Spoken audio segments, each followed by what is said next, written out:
सुप्रभात बच्चों, कैसे हैं आप सभी? आशा करती हूँ कि आप सभी बहुत अच्छे होंगे और आप सभी ने जो पिछला अध्याय है वो अच्छे से कंप्लीट कर लिया होगा। तो चलिए अब हम चलते हैं हमारे 5वें अध्याय में, जिसका नाम है बलिदानी चोर। तो चलिए जानते हैं स्टोरी में क्या हुआ है। बहुत पुरानी बात है, 3 नवयुवक बड़े गहरे मित्र थे। तो बहुत ही पुरानी बात है और 3 जो नवयुवक है वो काफ़ी ज़्यादा गहरे मित्र थे।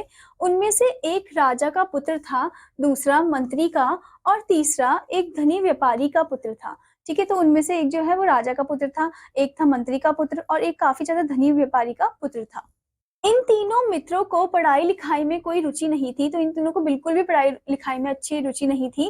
वे अपना पूरा दिन मौज-मस्ती में व्यतीत करते थे। इससे तीनों मित्रों के पिता बहुत परेशान थे, ठीक है? तो हमेशा ही मौज-मस्ती में अपना टाइम जो है वो व्यतीत करते थे और इससे जो इनके जो पिता थे तीनों के, वो काफ़ी ज़्यादा दुखी थे, ठीक है? और वो चिंता करते थे। एक दिन राजा ने अपने पुत्र को बुलाया और कहा, तुम अपना समय व्यर्थ बर्बाद कर रहे हो। तुम्हें अपने तौर तरीके सुधारने चाहिए। ठीक है? तो एक दिन क्या होता है कि राजा अपने पुत्र को बुलाते हैं और बोलते हैं कि तुम अपना जो समय है वो एकदम व्यर्थ कर रहे हो, वेस्ट कर रहे हो। अब तुम्हें अपने तौर तरीके बदल देनी चाहिए। ठीक है? मंत्री ने भी अपने पुत्र को बुलाया और कहा, मुझे तुम्हारे तौर तरीके ठीक नहीं लग रहे हैं। तो वो भी बुलाते बोलते कि मुझे तुम्हारे तौर तरीके ठीक नहीं लग रहे हैं, इनको ठीक कर लो, अन्यथा तुम्हें पछताना पड़ेगा। इनको ठीक कर लो वरना तुम्हें क्या करना पड़ेगा, पछताना पड़ेगा। व्यापारी ने भी अपने पुत्र को बुलाया और कहा, तुम्हारे रहने का ढंग, समय व्यतीत करने का तरीका मुझे बिल्कुल पसंद नहीं। कि तुम्हारे जो रहने का ढंग है, तुम्हारे जो समय को व्यतीत करने का या वेस्ट करने का जो तरीका है, मुझे बिल्कुल भी पसंद नहीं है। यदि तुम नहीं सुधरोगे तो मैं तुम्हें अपने घर से निकाल दूंगा। अगर तुम नहीं सुधरोगे तो मैं तुम्हें घर से निकाल दूंगा। दूसरे दिन तीनों मित्र इकट्ठे हुए तो उन्होंने एक दूसरे को अपने अपने पिता की बातें बताई। ठीक है? तो एक दूसरे को अपने अपने पिता की बात बताते हैं। राजकुमार ने कहा, यह बहुत बुरी बात है, हम अपने पिताओं के ऐसे कटु शब्द कब तक सुनेंगे। तो बोलते कि ये तो बहुत ही बुरी बात है, हम कब तक अपने पिताओं की बात ऐसे सुनते रहेंगे। चलो कहीं और चलते हैं। बोलते कि चलो हम कहीं और ही चल जाते हैं। लेकिन हम कहीं जा भी कैसे सकते हैं? मंत्री के पुत्र ने कहा, हमारे पास पैसे तो है नहीं। ठीक है? अब मंत्री का पुत्र बोलता है कि हमारे पास तो पैसे ही नहीं है, हम कहाँ जाएंगे करके। ठीक है? कहीं और जाने के लिए भी हमें अपने पिताओं से ही पैसे मांगने पड़ेंगे। तो कहीं और जाने के लिए भी हमें अपने पिता से क्या मांगने पड़ेंगे? पैसे मांगने पड़ेंगे।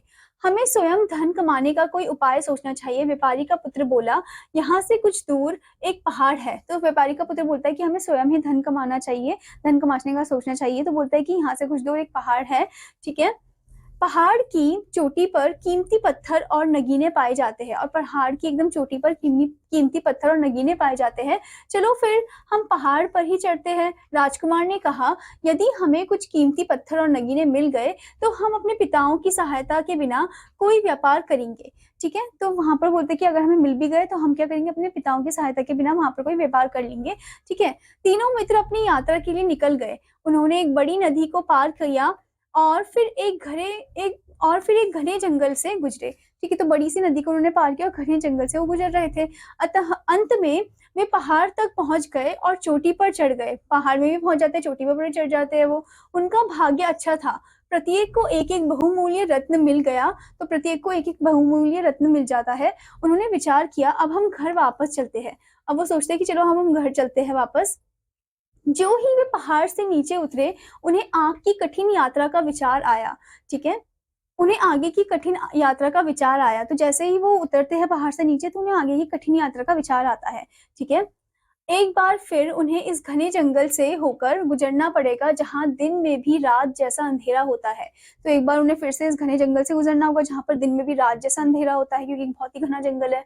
जंगल में चारों ओर लुटेरे होते हैं और चारों ओर तो लुटेरे होते हैं। व्यापारी का पुत्र बोला, वे हमें मारकर हमारे रत्न छीन सकते हैं। तो हमें मारकर वो हमसे रत्न छीन सकते हैं। राजकुमार ने कहा, हमें कोई ऐसा उपाय सोचना चाहिए जिससे ये रत्न घर तक सुरक्षित पहुंच सके। वो बोलते हैं कि चलो हमें ऐसा कुछ उपाय सोचना चाहिए जिससे हम ये जो रत्न है घर तक सुरक्षित पहुंच सके। मंत्री के पुत्र ने कहा, हमें जंगल से होकर गुजरने से पहले अपना अपना रत्न निकल लेना चाहिए। ठीक है? तो बोलते हैं कि जंगल से गुजरने से पहले हम अपने अपने जो रत्न है उनको निकल लेते हैं। ठीक है? तीनों को यह सलाह पसंद आई। राजकुमार ने कहा, यह विचार बहुत अच्छा है, किसी को पता भी नहीं चलेगा कि रत्न कहाँ रखे हुए हैं। बोलते कि हाँ, ये अच्छा विचार है और किसी को पता भी नहीं चलेगा कि रत्न कहाँ पर है। जब वे जंगल के समीप पहुंचे तो खाना खाने के लिए रुके।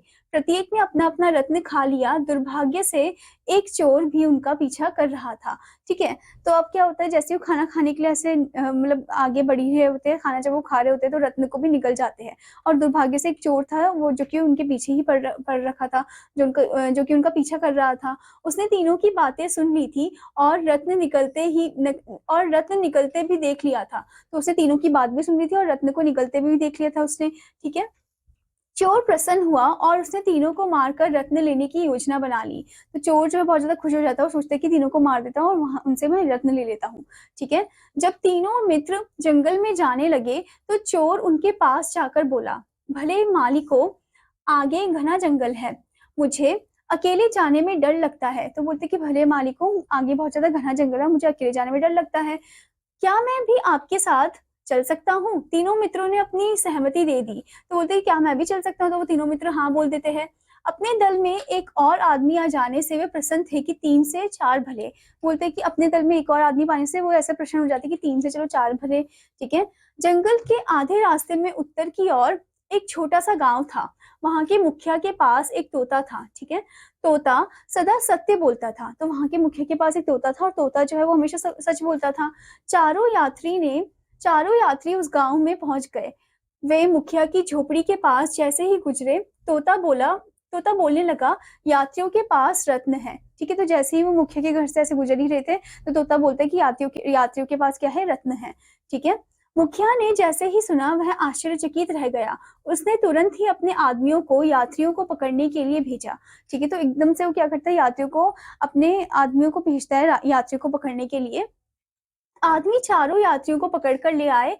मुखिया ने स्वयं उन चारों यात्रियों की तलाशी ली, लेकिन उसे रत्न नहीं मिला। ठीक है, तो उनकी तलाशी वो लेता है और उसे रत्न मिलता ही नहीं है। मुखिया ने मन ही मन सोचा कि शायद मेरे तोते ने इस बार गलत कहा। उसने चारों यात्रियों को छोड़ दिया। तो उसे लगता है कि शायद इसने गलत ही बोला होगा और वो चारों यात्रियों को छोड़ देता है। ठीक है, जो ही वे गांव से बाहर निकले, तोता फिर चिल्लाया, यात्रियों के पास रत्न है, मेरे तोते ने कभी गलत नहीं कहा। मुखिया तुरंत बोला। ठीक है, तो अब क्या होता है, जैसे ही वो निकल रहे होते हैं तो तोता बोलता है, नहीं, यात्रियों के पास रत्न है। तो यहाँ पर अब मुखिया जो सोचते हैं कि मेरे तोता कभी गलत बोलता नहीं है। ठीक है, यात्रियों के पास रत्न अवश्य होंगे, यात्रियों के पास अवश्य रत्न होंगे। उसने अपने आदमियों को उन्हें पकड़कर लाने के लिए कहा। एक बार फिर चारों यात्री पकड़ लिए गए। इस बार मुखिया ने उनके सब कपड़े उतरवा कर तलाशी ली, परंतु फिर भी रत्न ना मिला। फिर भी उन्हें कोई रत्न नहीं मिलता। मेरा तोता सदैव सत्य बोलता है, मुखिया बोला। रत्न कहीं दिखाई तो नहीं देते, लगता है तुमने उन्हें निगल लिया है।